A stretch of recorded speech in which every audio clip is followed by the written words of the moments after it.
நல்ல வேலைங்க. இந்நேரம் சம்பவம் பண்ணியிருப்பேன். என்னன்னு தெரியல. என் ஹஸ்பண்ட்க்கு அடிபட்டதுலேருந்து எனக்கும் வந்து வண்டியில கை வைக்கணும்னா கொஞ்சம் பயமா இருக்கு. ஏன்னா நானும் உழுந்துட்டு 2 பேரும் சேர்ந்து படுத்துக்கிட்டோம்னா, இருக்கிறவங்களுக்கெல்லாம் தொல்லையா போயிடும்ல. அப்புறம் பசங்களையும் பார்க்கணும். அது ரொம்ப கஷ்டமாயிடும்.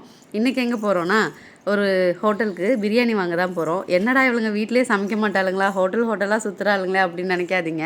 என் தங்கச்சி வந்து திருவாரூர் ஃபேமஸ் கடைலாம் கொஞ்சம் பார்த்து வச்சிருந்தா. அதில பார்த்து ஃபுட் எப்படி இருக்குன்னு பார்ப்போம்க்கா அப்படின்னு சொன்னா. அதனால வந்து இந்த கடைக்கு வந்தோம். மத்தபடி வீட்ல சமைச்சு தாங்க சாப்பிட்டுட்ருக்கோம். ஹோட்டல் இது ரிவ்யூ பண்ணுறதுக்காக வந்தோம்.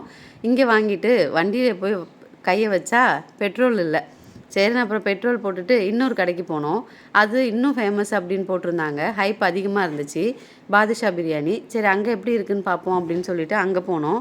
அங்கேயும் ஒரு பிரியாணி பார்சல் வாங்கிட்டு 2 கடை இதையும் வந்து எனக்கு என்னமோ பாதுஷா தான் நெறைய ஹைப் குடுத்துருந்தாங்க. ஆனா வந்து தாடிவாலா பிரியாணி தான் எனக்கு புடிச்சிருந்துச்சு.